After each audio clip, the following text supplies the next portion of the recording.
They went to fooling with my form, so I had to open the boardroom up.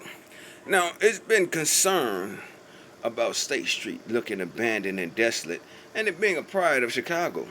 And I'm sure it's the projections, like they won't even put any more stores for us to shop.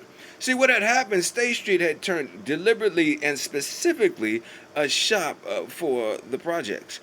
When the residents of the Hilliard Project complex realized that State Street was just a 3 mile walk, who couldn't walk 3 miles, go to the show, eat, do a little buzzing, make it up a little further another mile to the Magnificent Mile, kind of chill, kick it, look at the lakefront, and just take a straight street bus home?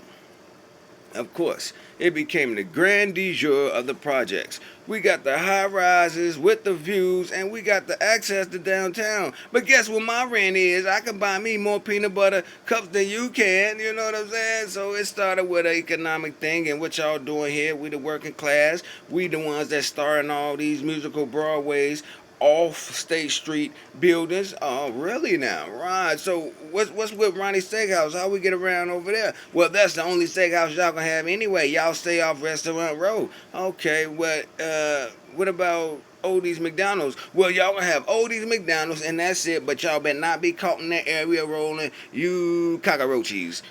Well, we could deal with that part, but I'm just saying we could just roam a little bit.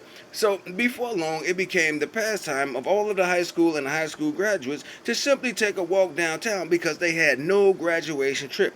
They thought it was so unfair that schools like Jones would have a graduation trip and they would go somewhere and do something nice. But you go on down the street there, to the rest of them, and like, man, they be like, here, your paper, get on, man. It was like an eviction notice for the locker, like, you know what I'm saying? We need that back. We got a new, couple moving in, but shut up. And it was that. But then, you got a car.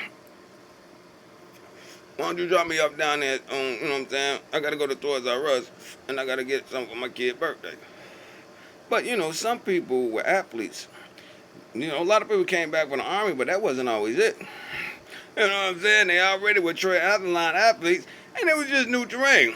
So a nice 3 mile job with about $50 merch, you know what I'm saying? By the time I hit the gate, they not finna run in the gate. And then all you gotta do is have a few shopping carts waiting, you know what I'm saying? Like, bro, I know you ain't chasing nobody no 3 miles for no little video game. And so goes the neat. Now the female shopping, they going on sprees. There's about 40 of them running crazy on stage. Traffic can't get by, and it jammed up downtown.